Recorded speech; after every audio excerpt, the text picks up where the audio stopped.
भक्ति का आधार श्रद्धा है। ये बहुत हल्की होती है। कपूर ऐसे है ना, बाहर रख दो उड़ जाएगा, उसको पैक करके रखा जाता है। ऐसे गुरु श्रद्धा, इष्ट श्रद्धा, इसे बहुत छुपा के रखा जाता है। जीव देहाभिमानी है, उसको जहां थोड़ा भी गुरु का प्यार प्राप्त हुआ, इष्ट का प्यार बताना शुरू कर दिया। आज स्वप्न में हमने देखा था ऐसा हो, भगवान आए थे, ऐसा आए थे, वैसा। हमको तो ऐसा ऐसा अनुभव गया, जैसे कपूर को बाहर रखो उड़ गया, खत्म। अब देखना तुम्हारे स्वप्न में क्या आता है, अब देखना तुमको कैसा गुरु प्रेम अनुभव में आता है, राग द्वेष उत्पन्न हो जाएगा। श्रद्धा ही भक्ति का आधार है। अपने आराध्य देव की श्रद्धा को गुप्त रखा जाता है। जितना गुप्त रखोगे उतना बढ़ेगी, जितना प्रकाशित कर दोगे उतनी खत्म हो जाएगी। ये बिल्कुल गांठ बांध लो इस। आराध्य देव गुरुदेव संबंधी प्रीति को प्रकाशित नहीं किया जाता, उसको छुपाया जाता है। आपको गुरुदेव बहुत प्यार करते हैं ऐसा लगता है, ये तो आपकी पावन दृष्टि है, मैं अधम उनके लायक कहां हूं। हाँ, इतना जरूर है कि उनके सिवा कोई है नहीं हमारा। ऐसे आराध्य देव इष्ट देव के बाद इतनी बात, उनकी कृपा का बार बार अंतर में स्मरण, तो वो बोलना नहीं, अगर बोल दिया तो वहीं से आप देख लेना, स्मरण खत्म हो जाएगा, वो प्रभाव खत्म हो जाएगा, स्वप्न आना खत्म हो जाएगा। आपकी जागृत अवस्था में वो चिंतन वृत्ति नहीं रहेगी, चाहे इष्ट की हो या गुरुदेव की। आगे बहुत महिमा की बात कर रहे हैं। श्रद्धा दो प्रकार की होती है, एक जड़ श्रद्धा, एक विचार युक्त श्रद्धा। जड़ श्रद्धा में बहुत जल्दी भगवत प्राप्ति होती है।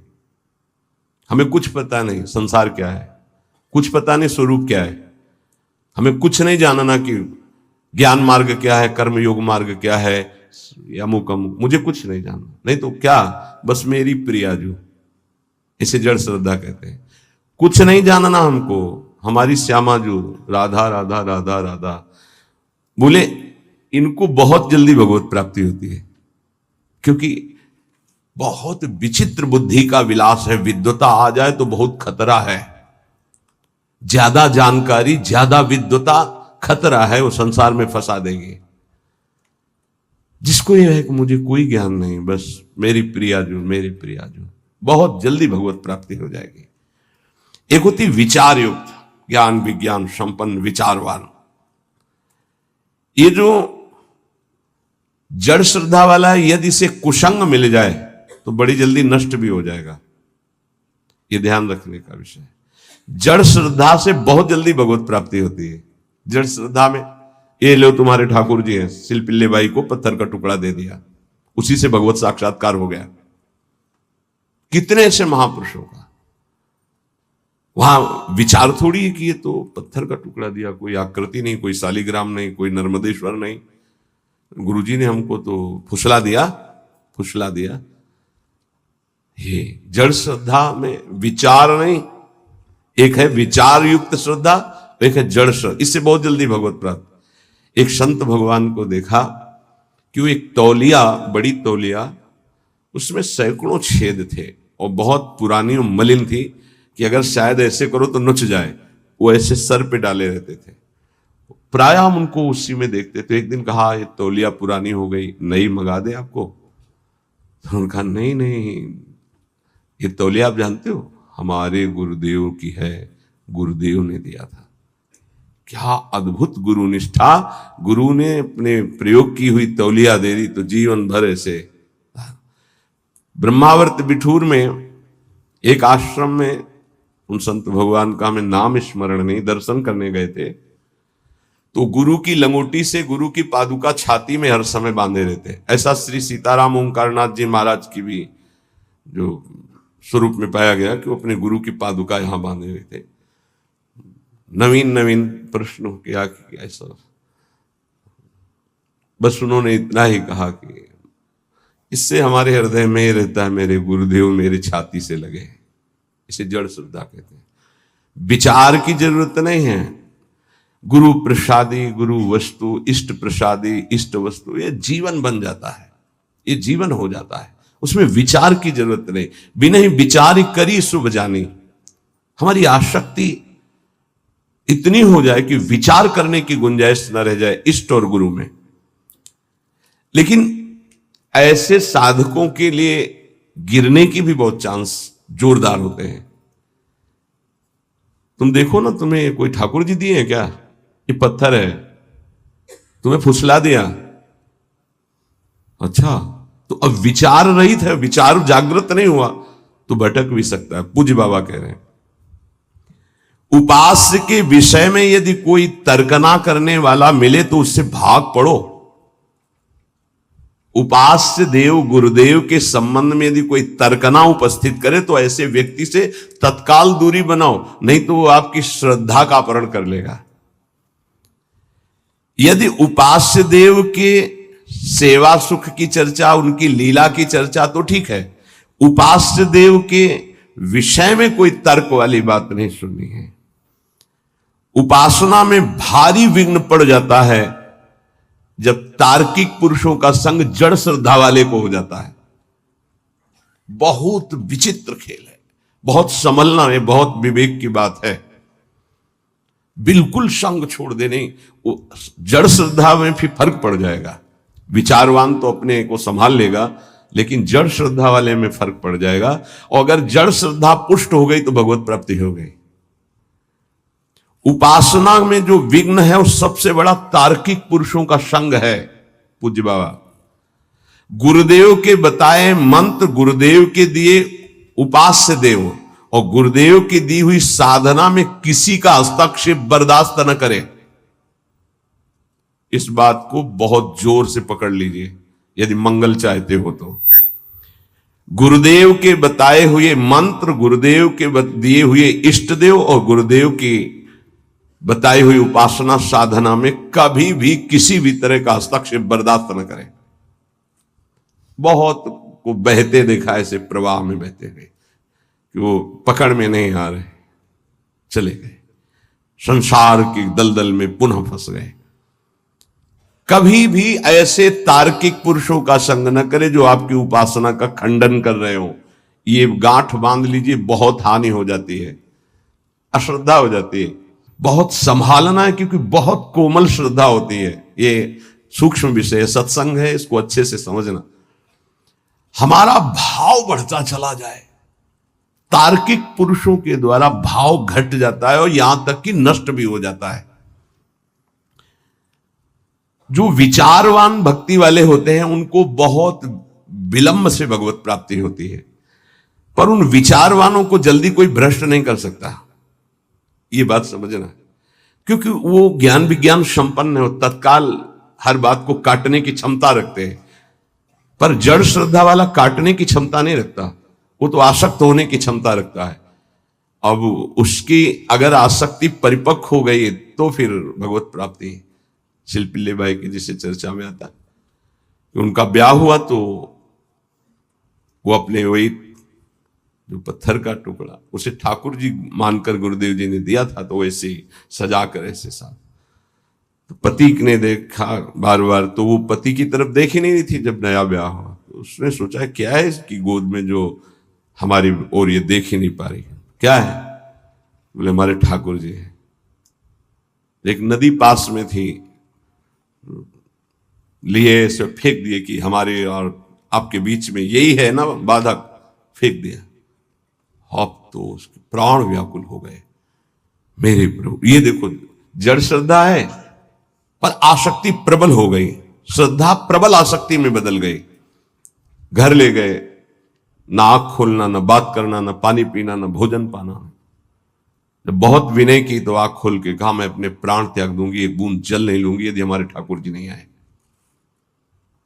अब समस्या है, नई बहू है, अगर नहीं तो फिर प्राण त्याग देगी, फिर वापस रहेंगे।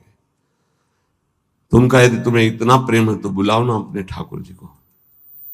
जल में फेंक दिया है, अरे वो पत्थर है, पत्थर का टुकड़ा है, कोई भगवान नहीं, तुमको ऐसे केवल बहकाया गया है, तुम्हारे गुरु ने तुमको बहकाया, कोई भगवान नहीं है वो। तो उन्होंने कहा ऐसा नहीं, आप एक शब्द ऐसा मत बोलिए।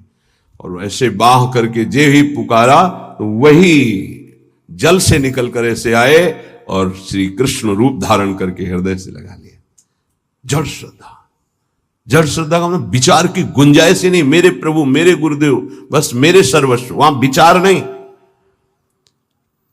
यद्यपि जड़ श्रद्धा सरल भक्त हृदय को भगवान बहुत जल्दी मिलते हैं, जैसे अढ़िया जी का सुनाया था।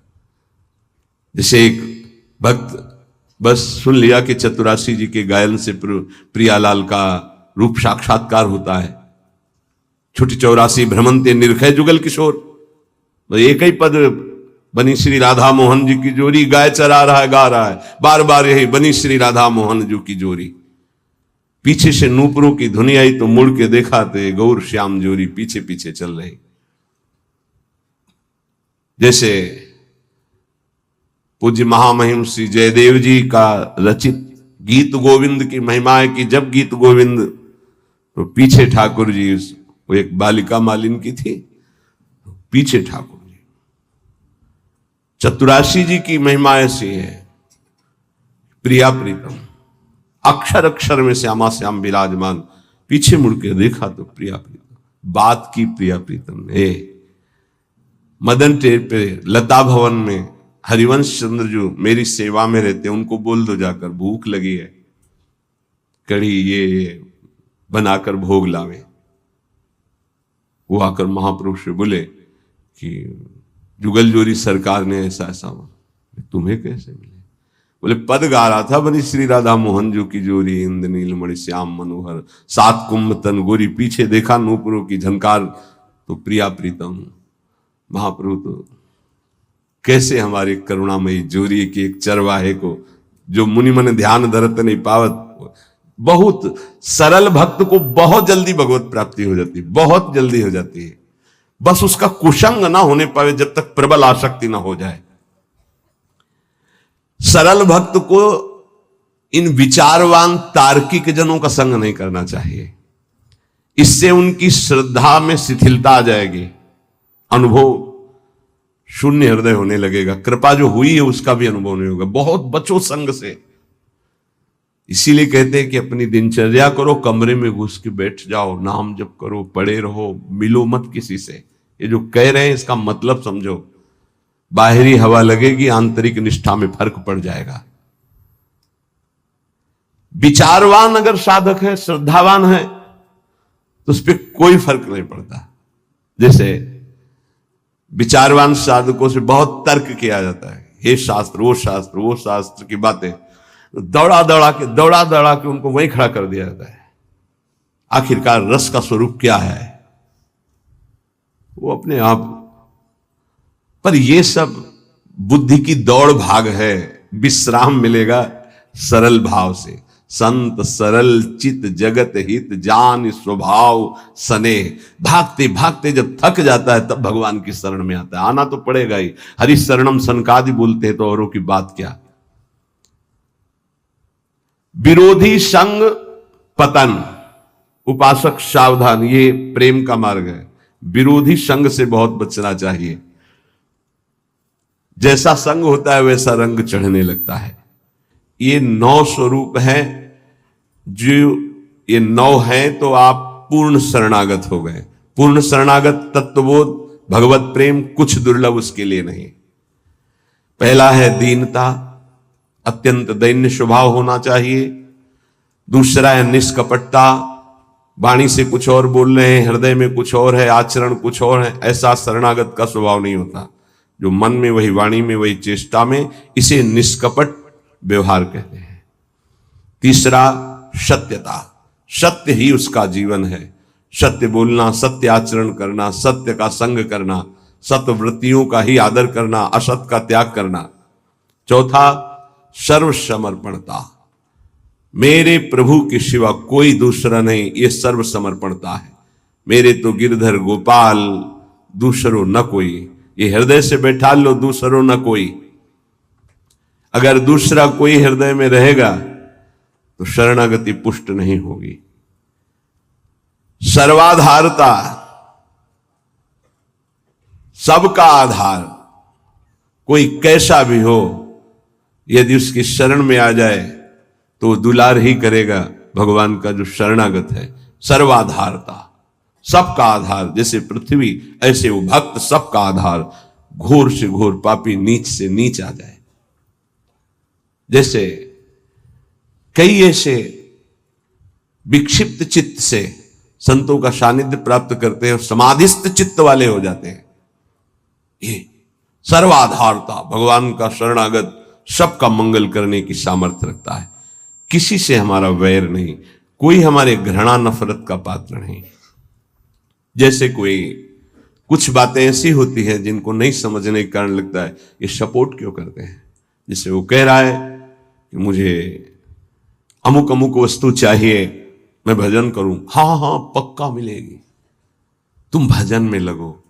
किसी भी तरह से सकाम हो या निष्काम हो मेरे प्रभु से जुड़ जाए, उसका मंगल होता है। श्री सुखदेव जी परीक्षित जी से कहते हैं, काम, स्नेह, क्रोध, लोभ, किसी भी तरह से द्वेष, वैर, कैसे भी मेरे प्रभु से जुड़ जाए, वृत्तियां सच्चिदानंद से जुड़ती, इसलिए सच्चिदानंद की प्राप्ति उसकी हो जाती है।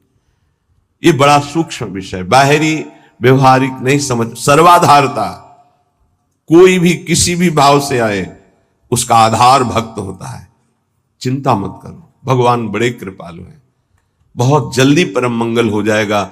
सकामता से अगर प्रभु के चरणों में गए तो निष्कामता आने में देर नहीं लगेगी। अगर निष्कामता सत्संग से प्राप्त हो गई तो भगवत साक्षात्कार के लिए अब ज्यादा समय नहीं रह गया। निष्कामता में भगवत साक्षात्कार होता है, सकामता से प्रभु से अगर हम जुड़े तो निष्कामता अवश्य प्राप्त हो जाती है, क्योंकि मेरे प्रभु का प्रभाव ऐसा है।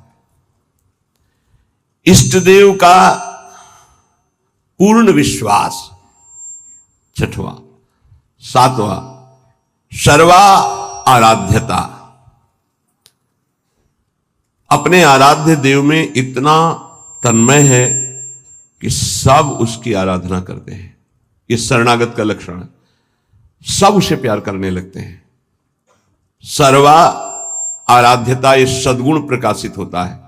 जैसे सर्वाधारता, सबका आधार, ऐसे सर्वा आराध्यता, उसके ऐसे सद्गुण प्रकाशित होते हैं, उसका ऐसा प्रभाव स्वभाव कि सब उसकी आराधना करते हैं।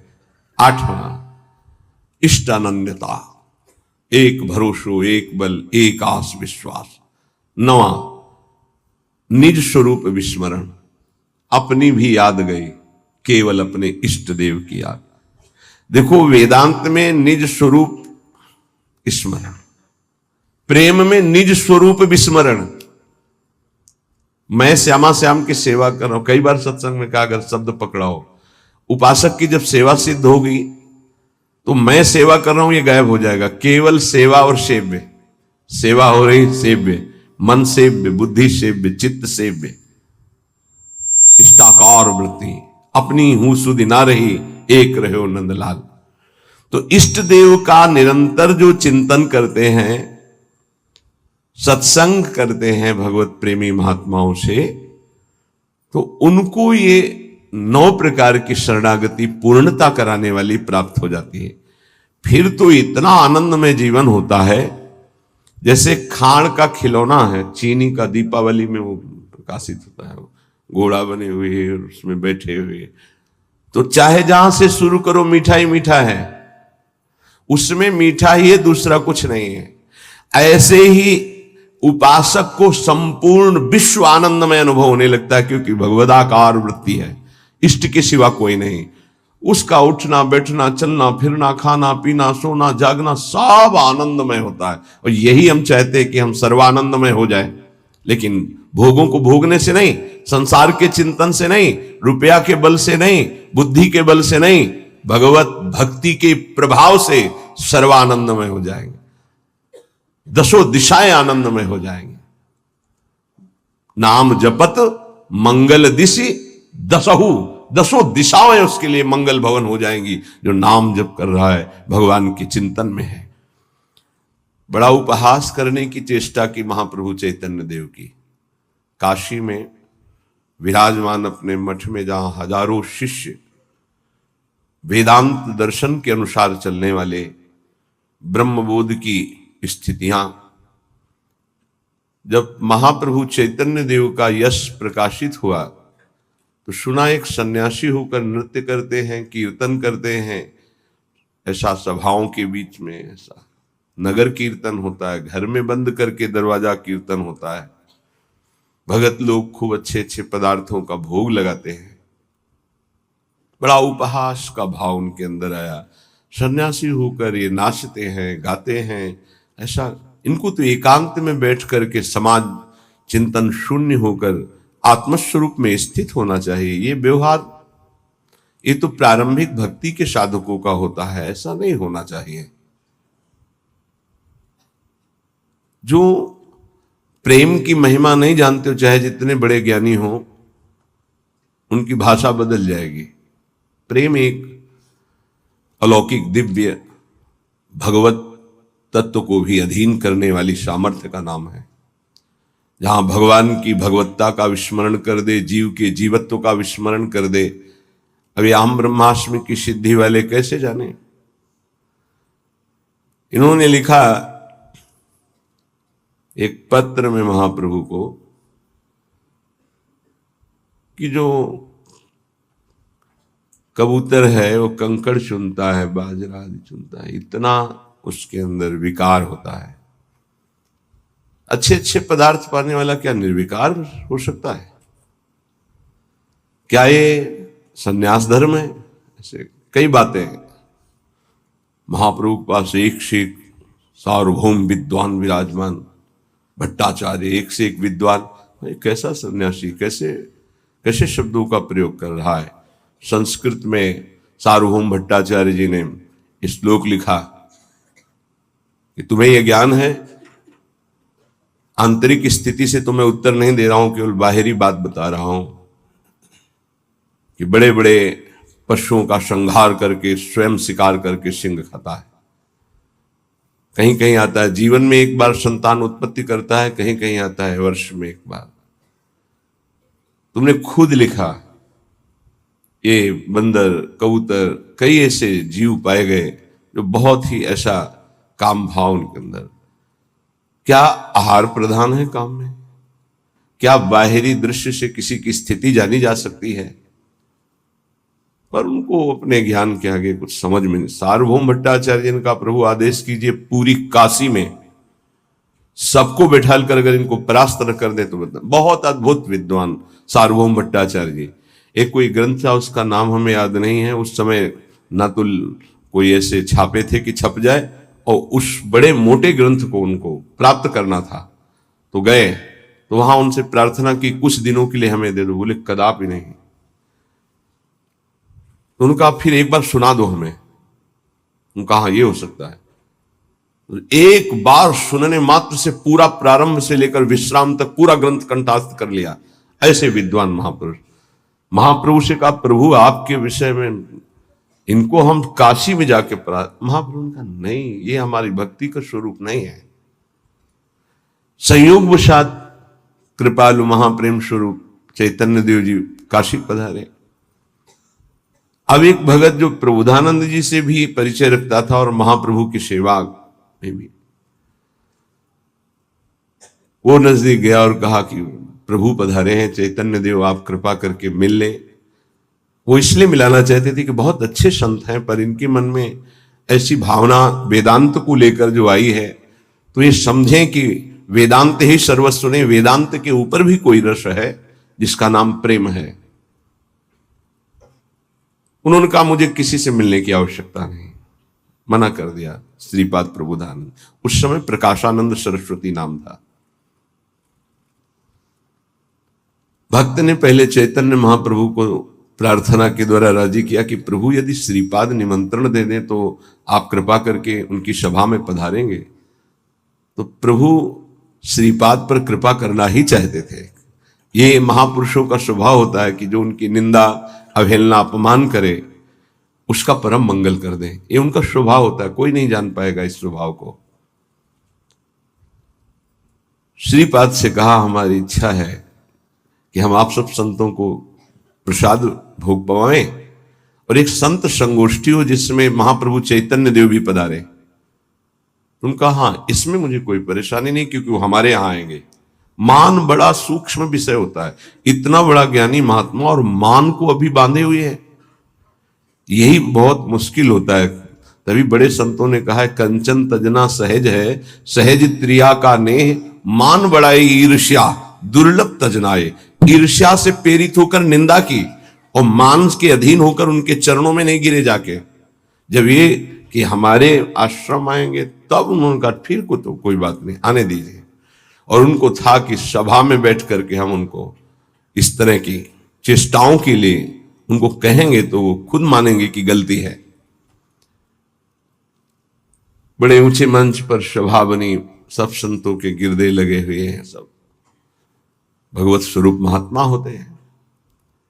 सब इंतजार कर रहे थे केवल चैतन्य देव पधारे और शास्त्रार्थ शुरू हो।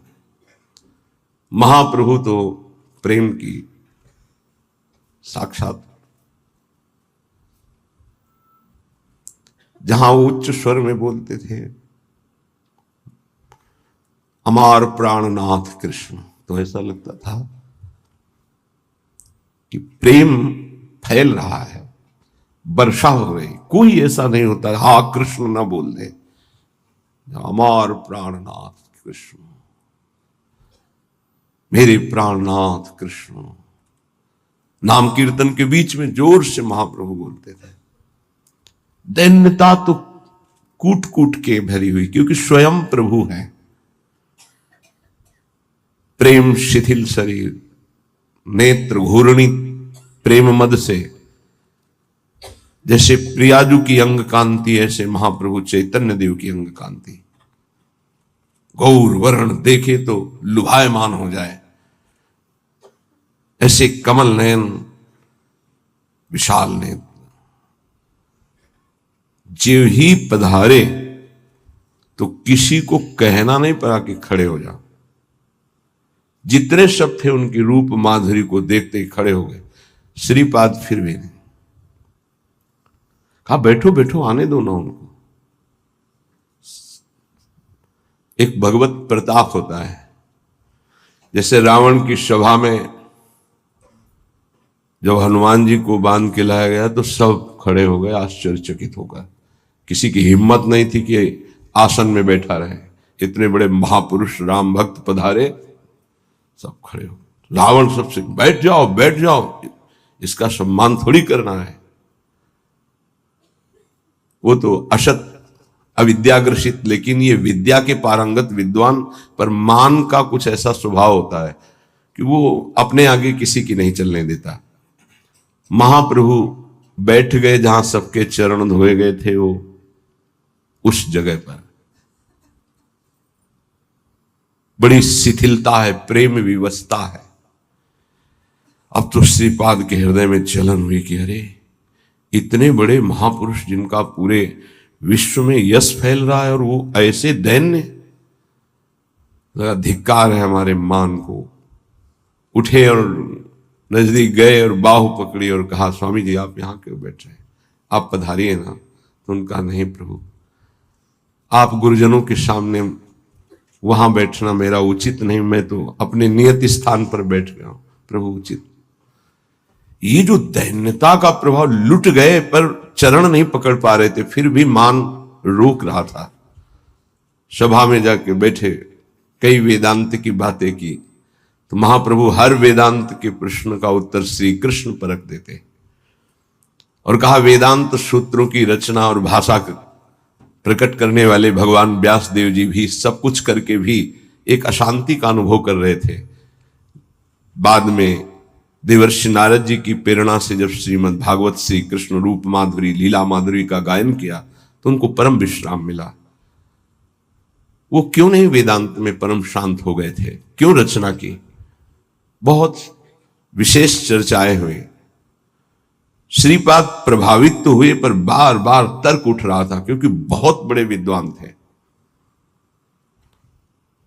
महाप्रभु वहां से पधारे, भावावेश में एक दिन काशी के किनारे घाटों में कीर्तन महाप्रभु का, और ये भी विश्वनाथ जी के दर्शन करने के लिए जा रहे। जे ही देखा अश्रुओं की धार, रोमांच, और वो कृष्ण नाम की माधुरी छाई हुई थी काशी में। अब लगा कि हे, अब नहीं, अब मान का बोझा मैं नहीं ढो सकता।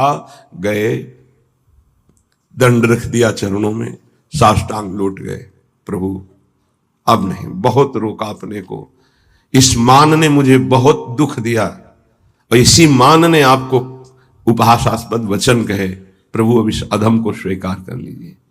महाप्रभु श्री भावावेश में उठाए और कहा, प्रकाश तो हो चुका है पर प्रबोध नहीं हुआ, आज से तुम्हारा नाम प्रकाशानंद नहीं प्रबोधानंद होगा, और श्री कृष्ण की अपार कृपा तुम्हारे ऊपर, जाओ श्री वृंदावन धाम की रज का सेवन करो, प्रियाजू की विशेष कृपा तुम पर हुई।